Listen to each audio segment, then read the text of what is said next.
In the blistering heat, they gathered at the border with Egypt, all waiting for a chance to get out of Gaza. But if Palestinians were hoping that the Rafah border crossing would open for all, their hopes were dampened by the reality they saw at the crossing.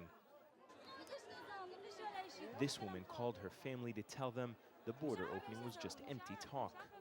And for thousands, it was just that. Egyptian authorities made it clear that only Palestinians in dire need of medical attention and those with special permits to travel would be allowed to cross. And those that made it through Palestinian checkpoints quickly realized that their journey was still far from over. Despite making it through layers of security, this Egyptian man could only helplessly watch as the bus he was on drove away without him. He was turned back at the Egyptian border and was quickly overcome by the emotion of once again being trapped in Gaza. "I want to go home. I want to go home. You people are unjust," he shouts. For 3 years, Abdelkarim Metwalli was unable to see his son, who was killed by Israelis. So in January, he came to Gaza to see his grandchildren. Nearly 6 months later, he's finally going back to Egypt. For every Palestinian that makes their way across the border into Egypt, there are hundreds, if not thousands, of Palestinians desperately trying to get across, each with their own compelling reasons.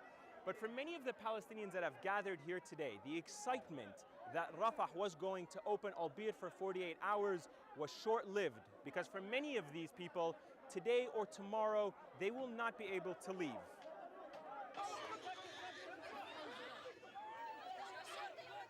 The unrestricted opening of Rafah was meant to mark a significant step forward for Palestinians living under siege.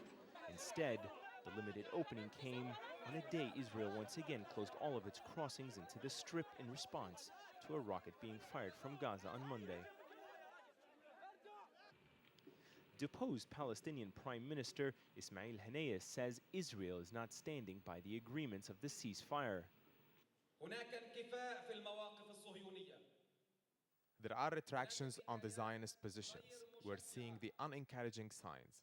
Therefore, we're calling on Egyptians who supervise the understanding to make sure the occupation fulfill their obligations.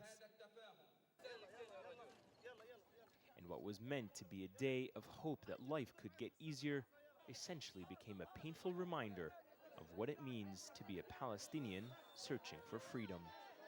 Ayman Mohyeldin, Al Jazeera, Rafah.